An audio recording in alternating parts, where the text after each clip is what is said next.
Good morning students, कैसे हो आप सब। होप आप सब ने अच्छे से समझ लिया होगा इन्वर्स क्या होता है किसी फंक्शन का, उसकी डेफिनेशन, उसको चेक करना, राइट। आज बेटे हम इन्वर्टिबल है या नहीं फंक्शन है, याद हो हमने रिज़ल्ट किया था ये function is invertible if and only if it is 1 1 and on 2। हम वो चेक करना सीखेंगे और इन्वर्स निकालना सीखेंगे। ओके, इन्वर्टिबल कैसे करना है बेटे शो, इससे पहले हम थोड़े से रिज़ल्ट रिकॉल कर लेते हैं जो हमने लास्ट क्लास में किए थे। फर्स्ट ऑफ ऑल डेफिनेशन जो थी इन्वर्टिबल की, a function f from A to B is said to be invertible if there exist a function g from B to A such that g o f is identity on the set A and f o g is identity on the set B. Right, ये definition की थी हमने। Yes, second बेटे इसी को जब हमने define कर दिया था तो हमने रिकॉल किया था, if f from A to B is defined f x is equal to y. हमने ये सीखा था कि एफ इनवर्स कैसा होगा। F inverse will be from B to A and it will be defined as f inverse y is equal to x. If f x is y that f inverse y will be x. ठीक है, okay. And if f is from A to B तो f inverse will be from B to A. Okay, और एक हमने important result किया था, a function f is invertible if and only if it is bijective. Okay, bijective means 1 1 and on 2 दोनों हैं। Okay, ये तीन रिजल्ट्स हमने यूज़ करने हैं बेटा, और हम इन्वर्टिबल कैसे हैं ये देखेंगे। इन्वर्टिबल देखने की भी 2 वेज़ हैं बेटा, एक हम रिज़ल्ट यूज़ करते हैं और एक हम डेफिनेशन यूज़ करते हैं। ठीक है, तो फर्स्ट जो हम ज़्यादा यूज़ करते हैं क्योंकि 1 1 ऑन 2 इन्वॉल्व होता है, फंक्शन को 1 1 ऑन 2 शो करिए फिर इन्वर्स निकालिए, तो कॉमनली जो यूज़ करते हैं वो फर्स्ट वे, दैट इज़ ये अगर फंक्शन है फ्रॉम ए टू बी, इसको इन्वर्टिबल दिखाना है तो ये 3 स्टेप में दिखाते हैं बेटे हम। 3 स्टेप में क्या, सबसे पहले स्टेप में हम दिखाते हैं फंक्शन इज़ 1 1। ठीक है, 1 1 कैसे थे, क्या दिखाते थे, लेट अस रिकॉल। हम डोमेन के 2 पॉइंट्स पर इमेजेस इक्वल लेते थे, 2 points x y belongs to A such that f x is equal to y, और यहाँ से सिंप्लीफाई करके हम शो करते थे x is equal to y. That means if images are equal pre images are equal also equal. Okay, function 1 1। ठीक है, ये सब 1 1 ऑन टू शो करना हमने कर लिया है बेटे, practice, we are just recalling. Okay, ठीक है, 1 1 करते हैं फर्स्ट स्टेप में, फिर सेकंड स्टेप में हम करते हैं ऑन टू। और ऑन टू के लिए क्या करते थे, for every element in codomain there is preimage in domain. ठीक है, every element of codomain has a preimage in domain. तो उसके लिए हम क्या करते थे, एक को डोमेन का एलिमेंट लेते थे such that f x is equal to y, इसको सिंप्लीफाई करते थे ताकि हम x की वैल्यू निकाल सकें इन टर्म्स ऑफ y।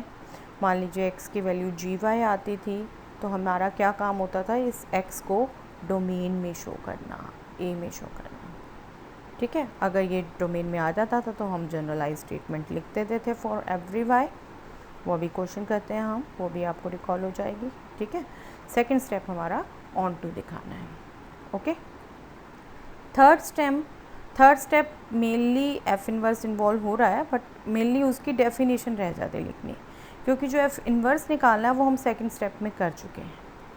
क्या करते हैं हम, f x is equal to y अभी हमने रिकॉल किया, f x is equal to y है तो x is equal to f inverse y होता है।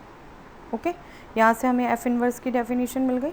ये जो सेकेंड स्टेप में हम निकाल चुके हैं x is equal to g y, this is nothing but f inverse. ठीक है, तो हमने बस लिखना होता है फाइनल करके, f inverse from B to A is defined as f inverse y is equal to this g y.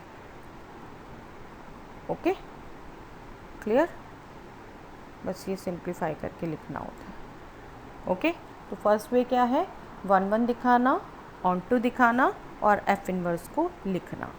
Okay, चलिए एक एग्जांपल देख लेते हैं बेटा, show that f from R to R be defined as f x is equal to 4x + 3 is invertible and find its inverse. ठीक है, इसको invertible show करना है और इसका इन्वर्स फाइंड आउट करना है।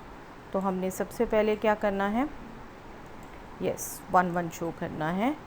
हमने सबसे पहले 1 1 शो करना है, तो उसके लिए हमने क्या करना है, डोमेन के 2 पॉइंट लेने हैं। ये domain R, let x y belongs to R such that images on x and y are equal. Okay, f x equal to f y, और एफ एक्स की डेफिनेशन क्या है, 4x + 3। Let us apply here, we will get 4x + 3 is equal to 4y + 3. We are just to simplify it, we have to check whether x is equal to y or not. तो simplification यहाँ पर करना बहुत simple है, simple linear functions है। 3 3 both side cancel, we get 4x is equal to 4y, 4 4 cancelled, we get x is equal to y. Okay, images are equal, we got pre-images are equal, that means f is 1 1. Simple, yes. Next step, next क्या करना है बेटे, हमने next इसको on to दिखाना है। ठीक है, ऑन टू दिखाने के लिए क्या करना है, हमने को डोमेन का एलिमेंट लेना है, y belongs to R such that f x equal to y. क्या करना चाहते हैं हम, x को y की टर्म्स में फाइंड आउट करेंगे, राइट, और देखेंगे कि क्या x डोमेन में है या नहीं, रियल नंबर है या नहीं। ओके, अब सेम डेफिनेशन यूज़ कर लें, right, 4x + 3 is equal to y हो गया। Okay, very simple expression, we can simplify, 3 को यहाँ ट्रांसपोज कर दे, देन 4 को ट्रांसपोज कर दे, we will get x is equal to y - 3/4, right. अब देखिए y हमने रियल नंबर लिया, real number minus again a real number and real number divided by 4, 4 is a real number divided by real number will be a real number. Okay, and definitely it is defined because denominator is not equal to 0, right. तो ये real number हो गया, domain में हो गया। Okay, that means for every y belonging to codomain there exists x belonging to R such that f(x) is equal to y. We are to generalize, right. हमने ये y element को domain में लिया था, हमें x मिल गया जो domain में है such that f(x) is equal to y, तो इसको हमने जनरलाइज लिखना है बस। For every y in codomain there exists x in domain such that f(x) is equal to y. Okay, that means f is on to, okay, right. यहाँ तक second step हो गया। थर्ड स्टेप में हमें क्या करना है, सिंपली एफ इनवर्स लिखना है, और यहाँ हम अगर इन्वर्टिबल है हो रहा है या नहीं ये पूछा है तो हम डेफिनेटली लिख देंगे f bijective and hence invertible. ठीक है, f is bijective and hence invertible. Okay, अब हमें सिर्फ एफ इनवर्स लिखना है, and f inverse is from again R to R, domain and codomain interchange हो जाते हैं, R to R, और defined as f inverse y will be y - 3/4. Okay, clear, simple. ठीक है, अब एक सेकंड वे देख ले बेटा। यस, सेकंड वे बेटा, सेकंड वे सेम फंक्शन है फ्रॉम a to b, अगर इन्वर्टिबल देखना है तो सेकंड वे में हम क्या करते हैं, सेकंड वे में एक्चुअली हमें डेफिनेशन यूज़ करनी है। ठीक है, तो हम क्या करते हैं, सबसे पहले हम एज्यूम करते हैं f(x) is equal to y, और इसको सॉल्व करते हैं, जो हम वहाँ सेकंड स्टेप में काम करते थे f(x) is equal to y को सॉल्व करते थे, वो हम यहाँ पे स्टार्टिंग में करते हैं, f(x) is equal to y को सॉल्व करते हैं for x, and we get x is equal to gy। हमें ये न्यू फंक्शन डिफाइन करना है अभी। न्यू फंक्शन कौन सा, जो ये आएगा उसी फंक्शन को हमने डिफ़ाइन करना है, and that will be from b to a। इसका रिवर्स कर देंगे, डोमेन को domain interchange, g from b to a हमें डिफ़ाइन करना है such that g of y will be x। जो यहाँ डेफिनेशन आएगी एक्चुअली वही डेफिनेशन लिखनी है हमने यहाँ। ठीक है, उसके बाद हम चेक करेंगे कि क्या ये g और f फंक्शन डेफिनेशन फॉलो करते हैं, बस सिंपली ये करना है। अभी हम पिछले स्टेप में भी देख चुके हैं, जो हमारा इस ढंग से सॉल्व करके आता था फंक्शन, दैट इज़ इनवर्स।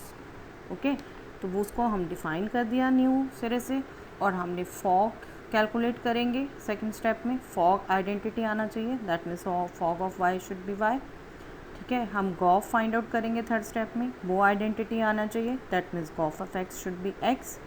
ठीक है, ये दोनों चेक करने के बाद जी और एफ एक दूसरे के इन्वर्स हो गए, डेफिनेशन फॉलो हो गई। ओके, तो फोर्थ स्टेप में हम बस इन्वर्स लिख देंगे, g is the inverse, so f inverse is from B to A, इसको हम एफ इन्वर्स नेम देके f inverse y is g y लिख देंगे बस। लास्ट स्टेप तो दोनों में ही एफ इन्वर्स निकालने का, वहाँ हमने रिज़ल्ट यूज़ किया 1 1 और 2 का, यहाँ हम डेफिनेशन यूज़ कर रहे हैं और जी सबसे पहले निकाल रहे हैं। ठीक है, तो एक बार स्टेप्स देख लीजिए दोबारा बेटा। सबसे पहले हमने f x equal to y solve करना है, जी फंक्शन डिफाइन करना है, देन हमें फॉग देखना आइडेंटिटी है, फिर हमें गॉफ देखना आइडेंटिटी है, और लास्ट में इन्वर्स फंक्शन लिखना है। Okay, these all are steps in second way. Okay, चलिए इस पर भी एग्जाम्पल देख लेते हैं और सेम एग्जाम्पल देखते हैं बेटे, आप डिफ्रेंशिएट कर पाएँ वे में। Show that f from R to R defined as same function define किया 4x + 3 is invertible and find its inverse. तो हमने सबसे पहले क्या काम करना था इस वे में, f x equal to y लेना है। ठीक है, हमने एक्स वाई ऐसे ले लिए इनमें, such that f x equal to y, f x equal to y, that means 4x + 3 equal to y. Okay, 4x + 3 equal to y, that means x equal to y minus 3/4। अभी हम last question में कर चुके हैं इसे simplify. Okay, अब हमने define करना new function g from r to r, क्योंकि ये डोमेन को डोमेन दोनों r थे, इसलिए g from r to r। और डिफाइन कैसे होगा, g of x is x minus 3/4। Okay, ठीक है, यहाँ y लिखो x लिखो कोई फ़र्क नहीं है अभी, क्योंकि हम ये जनरल डेफिनेशन ही दे रहे हैं। ओके, यस, अब क्या काम है बेटा, फॉग और गॉफ को आइडेंटिटी शो करना हमने। ठीक है, तो let us take one by one. अगर हम फॉग को आइडेंटिटी दिखाना चाहते हैं हमें, तो फॉग और ऑफ एक्स कंसीडर करना पड़ेगा। F o g of x means f of g x. Okay, और जी एक्स हमने क्या डिफाइन किया है, x minus 3/4, right, g x is x minus 3/4, उसको हमने यूज़ कर लिया। f ऑफ x माइनस 3/4 मतलब यहाँ पर x की जगह x माइनस 3/4 रखना है। अब यहाँ डेफिनेशन यूज़ कर ली, 4 इंटू एक्स की जो वैल्यू है +3 and this get cancelled, x minus 3 + 3 is again x। Okay, that means x की इमेज x ही आ गई, that means this fog is identity, right, यही शो करना। नेक्स्ट क्या करना हमने बेटे, नेक्स्ट हमने गॉफ को आइडेंटिटी दिखाना, राइट, गॉफ को आइडेंटिटी दिखाना हमने। तो अब हम क्या करेंगे, गॉफ ऑफ एक्स कंसीडर करेंगे। गॉफ ऑफ एक्स, एक्स और वाई बेटे कोई फ़र्क नहीं है, वेरिएबल है, जहाँ मर्जी से जो मर्जी लो। ठीक है, g o f of x means g of f x, and f x कैसे डिफाइंड है, 4x + 3, this means g of 4x + 3, और जी कैसे डिफाइंड है, x माइनस 3/4। तो हमने यहाँ अगर डेफिनेशन यूज़ कर ली, x की जगह 4x + 3 यूज़ कर लिया, 4x + 3 minus 3/4, this means 4x/4, 3 get cancel, which means x means identity, x की इमेज x से आ गई, तो आर गॉफ आइडेंटिटी हो गया, right. That means fog and gauge both are identity functions now. What does it mean? F and G are inverse of each other, right? यही मतलब हुआ। पर हमने जो देखना था, हमने F invertible देखना था। This means F is invertible and inverse of F क्या होगा, G। inverse of F पूछा है तो उस G को ही F inverse notation से हम लिख देंगे। जी कैसे था, R to R defined as this, तो F inverse is from R to R defined as F inverse x is x minus 3/4। Okay, clear, right. तो दूसरा वे ये है बेटे, डेफिनेशन यूज़ करके फंक्शन डिफाइन करिए, जी गॉफ और फॉग इक्वल शो करिए आइडेंटिटी के, और इन्वर्स लिख दीजिए। ओके, दोनों बहुत सिंपल वेज हैं, आप दोनों में से जो मर्जी यूज़ कर सकते हैं। अच्छा, ये ध्यान रखिए बेटे, मान लीजिए हमें 1 1 ऑन 2 देखना है, तो आप माइंड में लाए नहीं हमने पहला ही यूज़ करना है, ऐसा कुछ नहीं है। 1 1 ऑन 2 शो करना है और तो हमें अगेन वही रिज़ल्ट यूज़ करना है। Function is invertible if and only if it is 1 1 on 2। तो आपने यहाँ पर शो कर दिया ना इन्वर्टिबल है, इन्वर्टिबल शो करने के बाद then write it as hence 1 1 and on 2। आपको दोनों में से जो वे सिंपल लगता है you can use any of the way, both are acceptable, but step by step हर स्टेप लिखिए, मिस मत करिए कोई भी स्टेप, सभी टर्म्स आनी चाहिए, ठीक है। इनको रिवाइज करिएगा, क्वेश्चंस अटेम्प्ट करिएगा, अगली बार हम और क्वेश्चंस करेंगे। 1.3 एक्सरसाइज अब आप अटेम्प्ट कर सकते हैं बेटा। इन्वर्स के फाइंड आउट करने के लिए, इन्वर्टिबल शो करने के लिए क्वेश्चंस करिएगा आप, मिसलिनियस से भी 1 मार्क पर भी करिएगा, एग्जाम्पलर से। If you have any doubt you can ask me on this number और on this email ID. Okay, thanks बच्चों, मिलते हैं फिर नेक्स्ट क्लास में।